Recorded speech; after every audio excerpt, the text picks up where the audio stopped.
So ndini zvangu browser pa Facebook no vanasangana nevidhio ramuri kuona riri pa screen iri Shelton achitaura about a certain lady akakomenda or I don't know akaposta here about him and his wife. So ndavanangofunga kuti regai ndite commentary video and talking about some of the things he was saying here. Really important zvanga achitaura, so that's why I decided to do a commentary video. So this video is not to oppose what he was saying. I actually agree with him in all the things that he was saying. Alright, so tisingatambisi nguva yenyu, ngatipindei muvidhio racho timboona kuti zvazvinzi chii. Hanzi na Annabel Masivanda hanzi kurorerwa kunogara kumusha uchirimiswa mbambaira kutadza kuti ndoda kugara kuJoni ndichiona mabuildings akanaka. Zivai kurorerwa. Baza ariite unoita chembere usati wakura meno ako. Right, abva posta mukadzi wangu pazasi. Aisa picture rake. And this video achike ma copyrights. But anyways, here's the thing guys that I just want to share with you. Iwe Annabel ne wamwe unosupportana nawo. I know kuti iye Annabel she probably doesn't mean it. Right. The issue that I want to address ndekudai so. Panyaya yekuroorwa apa. Handizivi kuti munoroorwa makatarisira kunogara here kuti ndoda kuroorwa nemunhu ari ku-UK so that ndonogara ku-UK. Handizivi ndo zvamunoroorerwa here. Munoroorerwa pamuri kunogara here. Munotsvaga vakapfuma here kuti vanokuroorerai. Handizivi. Then number 2. Yandoda adresa yakapusa man. What he said here is deep. Hanzi munoroorerwa material things here. Kuti hanzi ndoda unogara ku-UK, ndoda unogara kwakati, ndoda unogara kwakati. And this is why many people vachizobuda marriage because vanenge vakaroorerwa material things. Unororerwa kuti murume wako anogara ku-UK obva ati masvika ku-UK iko obva ati ndauda kudzokera kuZimbabwe. Kana kuti unororerwa kuti murume wako ane mota yacho yobva yafa kana kuti yobva yaita accident. That's why uchizoona vanhu vachikurumidza kubuda marriages because vanenge vakaroorerwa material things. So this is very important guys. Munhu anoroorwa ngaaroorwe nekuda kwe-love. Love, not anything else. Kana usiri kupindira marriage love siyanazvo. Kunoroorwa kumba kwemurume wokuti unoona dzimba dzakanaka dzakavakwa kumba kwavo. Uchizosvika ipapo uchizoona utonzwa kuti haasi mwana wepano kana kuti muzukuru wepano.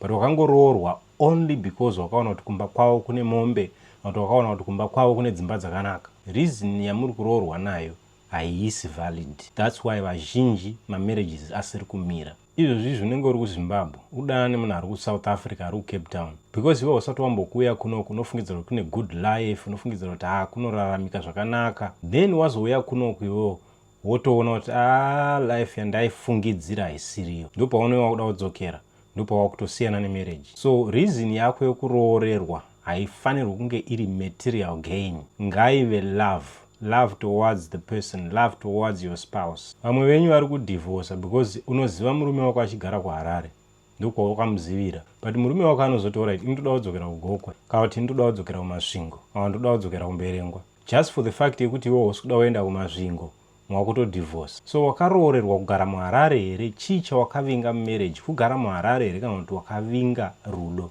Kana wakavinga rudo ndewakaimba nemvura mese, endai chero kudotito, chero kumachonyonyo, kucholocho, okupi, endai unogara nespouse yako for love. Munoita one anything for love. You can do anything for love, but ukapinda nema wrong reasons mu marriage, you will be disappointed. Okay, let's continue. It's not nyaya iri worth even to address. Ndekuti imimi vacho vanogara kutaundi vachiona mabuilding, zvinokupai mari here kugara kutaundi muchiona mabuilding? Right, vanogara kuJoni vakaita unge mimi zvinokupa here mari kuti muri kugara kuJoni? What is the advantage yekuti munge muri kuJoni? Because isu tiri kugara kumusha kwacho tichirimisa mukadzi wangu mbambaira sezvauri kutaura kunge twakambomuona achirima mbambaira. Tikaita video tichirima mbambaira zvekuti hatiafode kutsvaga vanokwanisa kunge vachirima. 99.99999% of zvakaitwa mumunda munomu hapana kana panokaunda inini kana mukadzi wangu. But what we do tinoita content yedu yekurima. We afford kunge tine vanhu vanokwanisa kushanda mumunda umu. KuZimbabwe nenyaya yekushayikwa kwemabasa, labor yakachipa zvisingaite. Labor unotosvika uchibvunza kuti how much is it? Labor yekunoku $5. Right? Kana tichikwanisa kuafoda kuita zvimwe zvinhu zvaunoona tichiita kuno Zimbabwe, tozotadza here kuafoda $5. Kana tichikwanisa kuhora nezvatinoposta, like irori video rauri kuona tinohora pariri, tingazotadza here kuafoda kuti vanhu varime mumunda medu. So which means kuti it's by choice. Hakuna anofoseredzwa kwekuroorerwa. And hakuna anoudzira umwe kuti iwewe kwakati ndiko kwaunofanira kuroorerwa. And also another thing, chamufungidzira ndechekuti kugara kutauni, that is the life. Alright, panyaya kuafford, let me say this. And I don't know if I'm even supposed to say this. But guys, nguva diki yandakange ndina Shelton na Charmaine. What I have seen is that vanhu ava vari two havasi kutambura sezvamembifungidzira imimi. They are just humble. They don't come with numbers kwamuri imi vachikudzai kuti tinoita mari yakati kana utazodai kana utazodai kana utazodai. But they can afford life yamukurarama muri muno muCape Town. I'm telling you, they can afford. They can even afford life yokunogara kuDubai. They can afford. They can afford kuenda kuAmerica. They can afford. Forget about them being in the rural areas. Kungouta run away from unnecessary expenses. They are actually doing better than most of the people who are in the diaspora, including me. They are doing ×5 more than me. I'm telling you, going back to the rural areas doesn't mean you are broke. It's their choice. They chose to go back. Because how they are making money does not necessarily require them kuti vange vari muCape Town or vange vari diaspora. They can do it even while they are in their village. Ko town yacho nombonakiza chii? Chatinotochemera mutauni magetsi. Ukanga une magetsi kumusha kwako uchade. Une TV kumusha kwako uchade. TV yako mazono ndiyo YouTube iyoyi.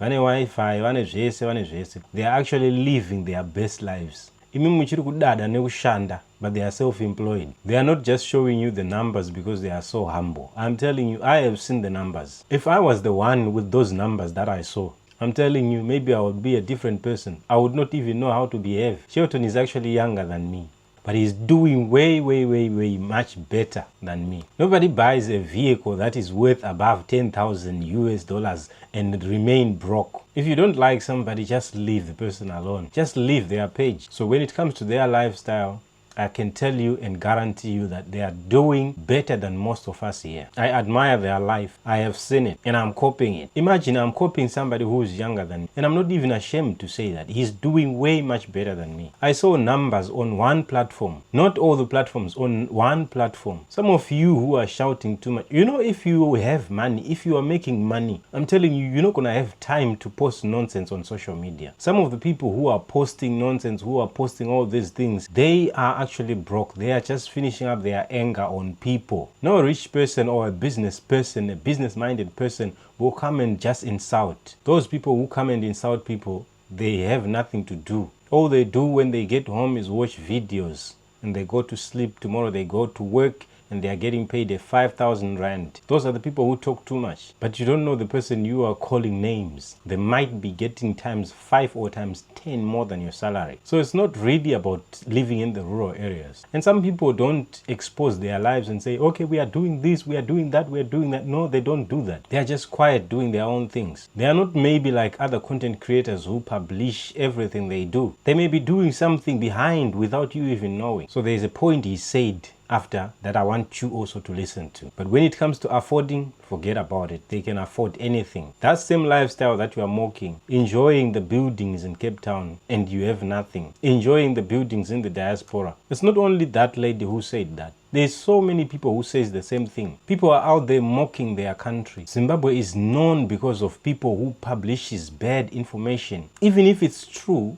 but I don't think you are supposed to say that. Even if what you are saying about your country is true, handifunge kuti unenge uchifanira kuzviita zvinhu izvozvo. Nyika yako ndogara ndichitaura kuti nyika yako yakafanana nemubereki wako. Mubereki wako chero akatambura sei, chero akafamba netsoka sei, haukwanisi kumurekodha, wobva waposta vhidhiyo uchiti wona mubereki wangu arikufamba netsoka, wona mubereki wangu bhasikoro rake raponja, wona mubereki wangu kana kuti wona nhasi kumba kwedu tirikura tisina kudya. You can't record that lifestyle. Tiri chiseko chenyika yese, pasi rese riri kuseka maZimbabweans. Not knowing kuti Zimbabwe is actually better. There's misconception about Zimbabwe. Zvekutoti vanhu vari kunze vari muno muSouth Africa kutobvunziwa kuti Zimbabwe kunyika kwenyu kuri sei? Uya nhingiwa uya zvakadai, hurumende zvazodai. We know, but it's not something you should tell even the outsiders. Be positive about your country. Nyika yako mubereki wako. So don't be proud about town kana kuti ndonzwa vanhu vazhinji ndichitaura navanhu vazhinji kuti kuZimbabwe ndakuda kuenda kuZimbabwe ndichitaura unzoona kuti marodzi akadhakwa zvazodai kunoku marodzi manyama. Vanhu vanotosvora even trabablas iyayo kuti ndezvekubhaiza, because you are comparing Zimbabwe neSouth Africa. Why not comparing Zimbabwe neMalawi? If you compare Zimbabwe neMalawi or nedzimwe nyika, you actually see kuti Zimbabwe tiri better. Vemuno muSouth Africa varutokombewo nyika yavo neimwe nyika, maybe neAmerica. So munhu can never be satisfied. Sadade nenyika isiri yako, dada neyako iyoyo. The good things zvaunoziva izvozvo. Munhu akakuratidza kuti Zimbabwe yakamira sei, muratidze same level, muratidze mbare, ndokuva positive about your country. Vanhu vanofanira kushamisika.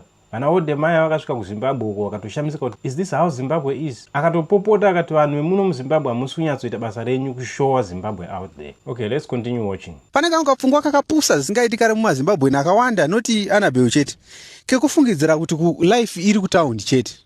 Guys, moziva here kuti varungu vanga vakatora nyika iyo inoyi, vairima muno muZimbabwe, vaitogara muno muZimbabwe, mafarms avo ndokwa vaigara kumafarms ari kure nedhorobha risingaiti. Vaitobuda vachienda ukoko, vagokurendeserai mutaundi munogara ikoko. Ivo voenda kumusha kuonogara uko kufamu. Makawandisa kwa vanhu vanobva kumusha vandoziva kuti apa imbwa nefamu nemurungu ningi. Yes, tarisai muone kana Cape Town, tarisai kunogara varungu. Tarisai muone kana mafarms utanda mari, endai kuStellenbosch kunoona kwa vanenge vachigara, vanogara kumafarms kwavo. Why kune production? Zvasiyana nekugara kutaundi. Kutaundi haukwanisi kunge une land yakaita seyatinayo panapa. Yauri kuona ine mbambaira dzese idzi. Mbambaira dzedu dziri panapa so far tatiri kutengesa mashizha aya amuri kuona. Anonzi mavines aya. Mavines atiri kutengesa atipa mari ndarika $4,000 chete. Mavines auri kuona ari papa. Ari kuti Reganimbomira ipapo. That's another strong point. Man, I like this video. Listen, city life is actually a trap. Yekukubvisai kumamisha kuti minda yenyu isare iri empty. Minda yenyu ikasara iri empty, vano occupy. Ndo plan yanga iri plan yemurungu. To gather all black people, to gather all people panzvimbo one. Kuvavakira maflats, kuvavakira vozara mutown. Kumamisha ukosara kusina munhu. Ubva vaenda vachinotenga maplots ikoko. That was the idea and that was their plan. Saka kuenda unogara kumusha haisitombori an error. Kuenda unogara kumusha is actually nice. Indakakurira kumusha and you can talk to me about kumusha. I'll tell you kuti I was born 1993. Ndakasvika pakuya kuSouth Africa 2014. Ndisinombopinda muchipatara ndichigara kumusha ini. Andamborwara andamboita sei. Ndakazotanga kutopinda muchipatara kutozoziva chipatara ndakuno. So what he is saying here kuti varungu vanotogara kuma outskirts. Wakatoona varungu vari kugara mutown muCBD chaimo mudhuze mutown, hai varomba. The ultra rich and the rich are out there in the outskirts. Kwavanodrive ma 30 kilometers, 40 kilometers outside of the city. So forget about Shelton and Charmaine's life. They are actually doing well. I'm telling you, I've witnessed it. I'm not saying only to praise them. No. I'm not saying only for views. No. I am saying what I have seen. Have you listened to what he said? He said by only selling these leaves, they made about $4,000 US. You know how much is 4,000? And if you ask him the period he sold the leaves, it may be only a month or two, but he made $4,000 US. You know how much is $4,000 US? Approximately 40,000 rands. Approximately 70,000 rands that he made probably in 2 months or 3 months. 70,000. Don't talk about the money he makes on social medias. No. Yembambaira chete. Mashija yembambaira chete. Now you have a clue of how much he is making. I just gave you a clue. I didn't give you numbers. They are not struggling. It's actually their choice being in the rural area. It's not because they are down financially. No. Forget about it. Think about it. I'll repeat this again. Think about it. A person who buys a car that is above 10,000 in the village, and you think that person is struggling. I know there's a saying that says there's always someone that you hate for no reason. I know many of the people out there, they hate Shelton and Charmaine for no reason. If you put them here and say, why do you hate these guys? They hate them for no reason. That's the honest truth. And I heard a lot of things, people saying a lot of things against this couple. But I'm telling you, they are not even people who talk about other people. They don't.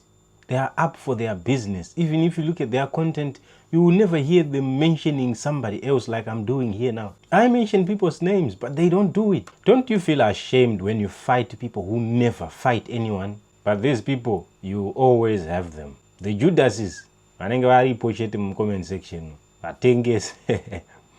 atengesi variko varimo mucomment section havana pavanomira pavachitaura zvinhu zviri good. They want their comment to get likes. Actually, that's how they are creating content. This is how they are growing their channels. Nekutuka vanhu ikoko. But anyway, let's continue. Haangoziya, this is not just nonsense. So imbondiudza kuti iwe uri kujoni in 4 months unokwanisa here kuraise $4,000 kana kuti unotoitya unototi imari kumarands. That's most of you. Vamwe vanhu vachona vanenge vachitaura nonsense vasina na mari yedata. Especially vamwe vanhu vasingatoafford kana kuenda kuYouTube. You might find it like something chandiri kutaura nchiganza, but ndiri kutaura chokwadi chekuti I don't regret saying what I'm saying. Why? Because at this point I live my life very free and I don't regret being where I am.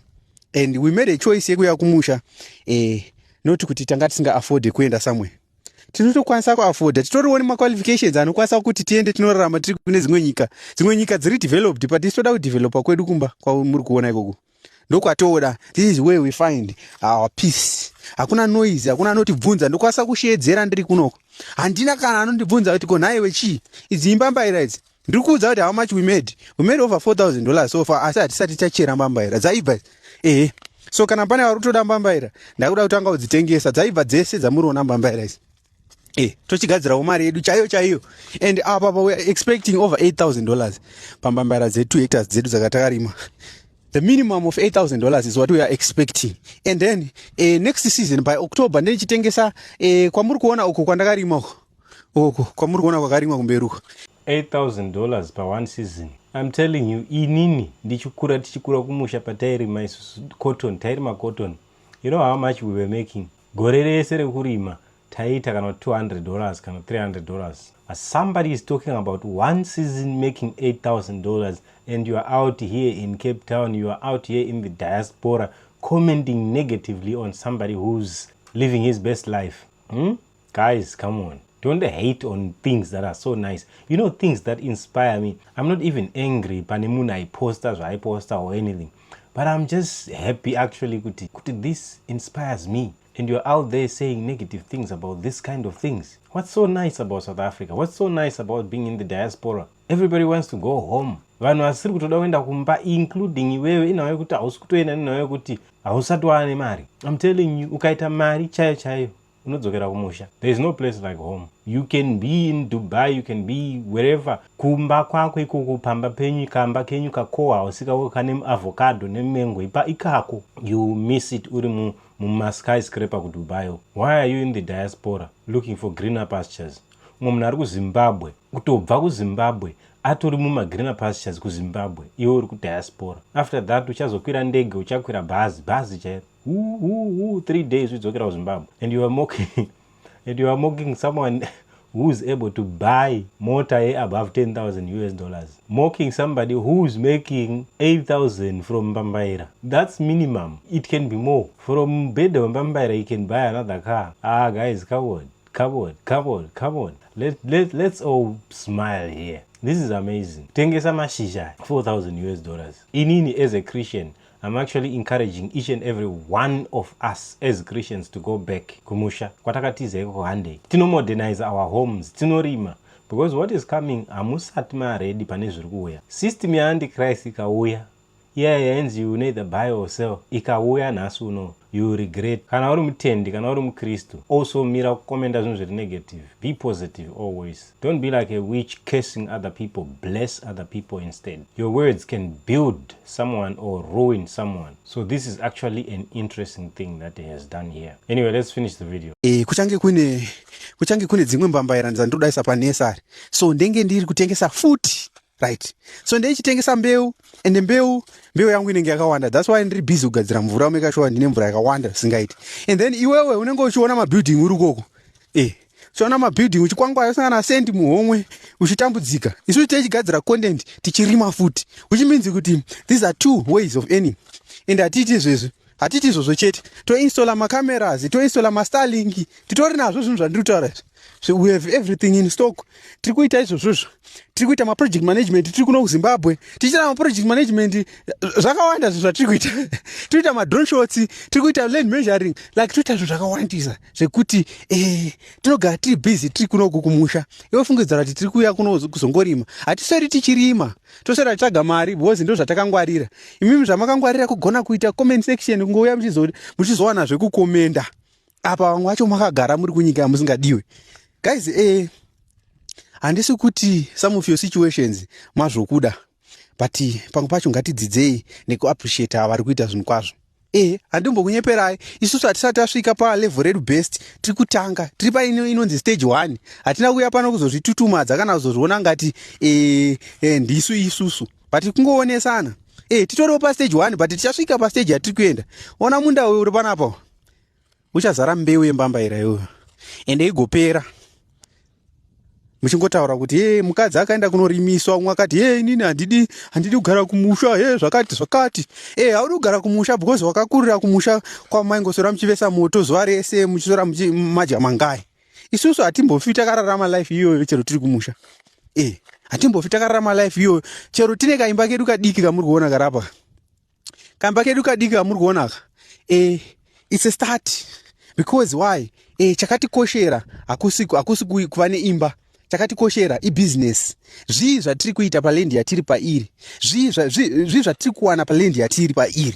Yes, umwe munhu chakamukoshera kungozengendura zimba, hana kana plani, obva unogara mumodii, zvokupinzirei wowanei pazviri. So we have so many people vaneka mindset kangu kakapusa singaiti kekufungidzira kuti ukagara kutaundi ndokuti mari iuye. Kweta vamwe vaneka mindset kekuti hameno kuti kana ukagara kutaundi ndokwachaona mabasa, vamwe vanonga mindset kekuti unofanira kungoenda abroad ndokuti life iite zviri nani. Isusu takadecide kudzoka kumusha because takationa zvini life iri nani. It's a step forward. It's a step forward kwatiri, not a step backward. Yes, why? Because we find there is life this side. Tinorarama life atakamainaza mabills anodarika $1,000 because tine mabills atisingachakwanisi kuona. Bill rerent taibhadhira $500 kuCape Town, Belleville. Yes, taibhadhira $500 which is 10,000 rand, almost 10,000 rand. And then taibhadhira magetsi hatichazvibhadhari zvese izvozvo. So imagine kuti takakata bill rinosvika $1,000. Which means kuti mari iyoyo hatina kumira kakuiwana because zvataingoita tiriko kuti tingozviita hazvina kumira. Just imagine that, but takatowedzera zvekuita. Kuno ukoko taisaita mbambaira dzatakuita. Taisava this whole piece of land yatanayo. Taisarima mavheji takurima. Takuita zvakawanda. Taane mukana wekuita zvinhu. Aiwa, achenda munopedzisa video kupage kwaShelton, but this was interesting. Nangoti rekaindiitewo video ndichiita commentary, but this is interesting. Shelton, if you are watching this video, ndipo basa wangu. Aenda neta neSouth Africa. Ukatotipo basa kudodzoka kuZimbabwe nchimhanya. Shamari, pakaiba. Better be like me, guys. Kumbirai mabasa. Pamwe unotori nezvinhu zvaari kutorequire kuti atomove forward. Maybe unotori neskill or something. Chiri kutodiwa. Iwewe even iwewe wakaisa comment. Ito apply basa. Kuna Shelton, he can employ you and pay you even times 2 what you are earning here in South Africa. There is always a way to communicate with other people. Pasina kupopota, pasina kutukana. If the world can be like that, then the world will be a beautiful place. But Shelton, to serious, if you need basa for me, please help me out. I want to come back home, bruh. So, ladies and gentlemen, thank you so much for your time. Musa discourage you nema comments. Evana asingadi kuenda kumusha. Vamwana vasingadi kuenda kumusha, vakabva vatobambudzi kumamisha. Kunoona tutoziva vakabva vaba madhongi. Vakabva vaba huku. Vanhuwo vari zvekutoti vari kutotsvagwa vakatomirwa nenyaya dziri kumasabhuku. Saka vanhuwo ukavati handei kumusha, vanokudiscourage. Havadi kana kuzvinzwa at all. So musadiscourage nevanhu ivavo. Kune vamwe vanhuwo vekuti haanawo chaanacho. Mumwe munhu ari kudiscourage because shamwari yako. Saka arudzwa kuti ukaenda zvezvavharana muchaonana. Saka anongoti kuZimbabwe marodzi akadai, zvakazodai, anokutumira mapicture epambare. Haachakutumira mapicture ekuSam Levy. Haachakutumira mabuildings ari kuitwa nana Ken Sharp upo akanaka zvokudaro. They won't show you mavideos ana Shelton vachirarama zvakanaka so. They will show you tumavideos tunobuda kumamisha uko kudotito vachiti hanzi ndo kuZimbabwe ndo muraramiro kuti vanhu kuZimbabwe. Don't be negative about your country. Even siyana nezvepolitics anyway. Siyana nezvepolitics because kutaura kwako hakuchinje anything. Popota pa social media hakuchinje anything. Saka supporta nyika yako. So yeah, nhasi nangoitawo commentary video. Inini most of my time ndinenge taura zvangu zvechikristu, but apa nangoonawo zvangu nachibrowsawo pafacebook ndibva nangosanganawo nevidhio rineri. Anyway, thank you so much ladies and gentlemen, and I appreciate you. With that, it is a goodbye.